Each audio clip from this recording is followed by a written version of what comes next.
Christians and their relationships with unbelievers. We see in 2 Corinthians 6, verses 14 through 18. Stop forming inappropriate relationships with unbelievers. Can right and wrong be partners? Can light have anything in common with darkness? Can Christ agree with the devil? Can a believer share life with an unbeliever? Can God's temple contain false God? Clearly, we are the temple of the living God. As God said, I will live and walk among them. I will be their God, and they will be my people.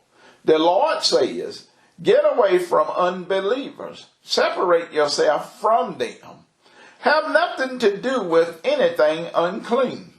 Then I will welcome you. The Lord Almighty says, I will be your father, and you will be my sons and daughters. Paul's letter to the Corinthians. He encouraged them not to form inappropriate relationships with unbelievers. Lots of marriages have failed because of this. And not just marriages. We must never enter into a treaty or contract with an unbeliever. Why? Because you will lose. We must be led by the Spirit of God. Romans 8 says, those who live by the corrupt nature have the corrupt nature attitude. But those who live by the spiritual nature have the spiritual nature attitude. Because the corrupt nature has a hostile attitude towards God. It refused to place itself under the authority of God's standards because it cannot. Those who are under the control of the corrupt nature cannot please God.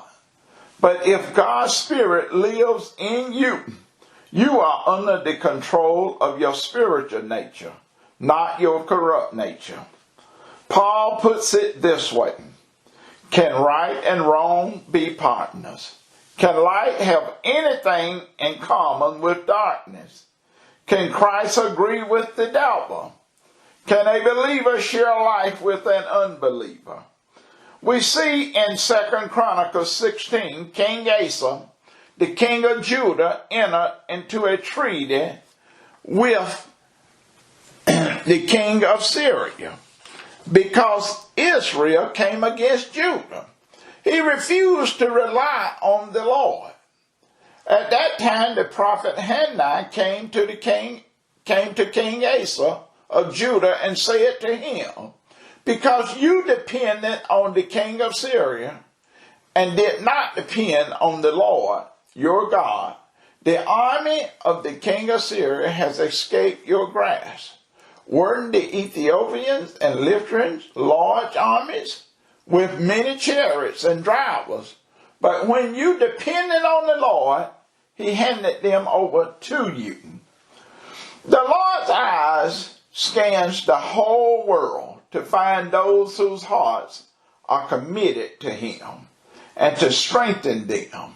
You acted foolishly in this matter. So from now on, you will have to fight wars. We must rely and depend on the Lord in everything we do. If we enter a treaty or contract with the devil, we will lose. Adam and Eve entered a contract with the devil, and it cost them to separate themselves from the Lord. It cost them their home. They experienced pain, not just in childbirth. The ground was cursed because of it. The word says, in sorrow shalt thou eat of it all the days of thy lives. The word also says, before they listened to the devil, the man and his wife were both naked, but they felt no shame. But after they listened to the devil, Adam said, I was afraid because I was naked, so I hid myself. Now they had fear and shame to deal with. The eyes of the two of them were open, and they knew that they were naked. 2 Corinthians 5 and 7 say, for we walk by faith, not by sight. Satan stole their faith. Do not listen to the devil. He will steal your faith. You will find yourself walking by sight instead of faith. We see in 1 Kings 11, King Solomon loved many foreign women. In addition to Pharaoh's daughter, he loved Hittite women and women from Moab, Ammon, Edom, and Sodom. The Lord had warned Israel about women from other nations. He had said, you must not marry them. If you do, you can be sure they will turn your hearts towards their gods. But Solomon continued to love them anyway. He would not give them up. And because he disobeyed the Lord, his heart was turned to their gods. He was no longer committed to the Lord, his God, as his father David had been. So God pronounced judgment on Solomon.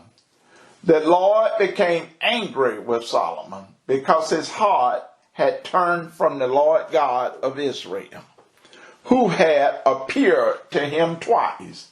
God had given him commandments about this. He told them not to follow other gods, but Solomon did not obey God's commandment. The Lord told Solomon, because this is your attitude, and you have no respect for my promises of my laws that I command you to keep, I will certainly tear the kingdom away from you. I will give it to one of your servants. King Solomon lost the kingdom of Israel because of his inappropriate relationships with unbelievers. I'm Pastor Larry Cobb of the Redeeming Life Ministries. You have a blessed day.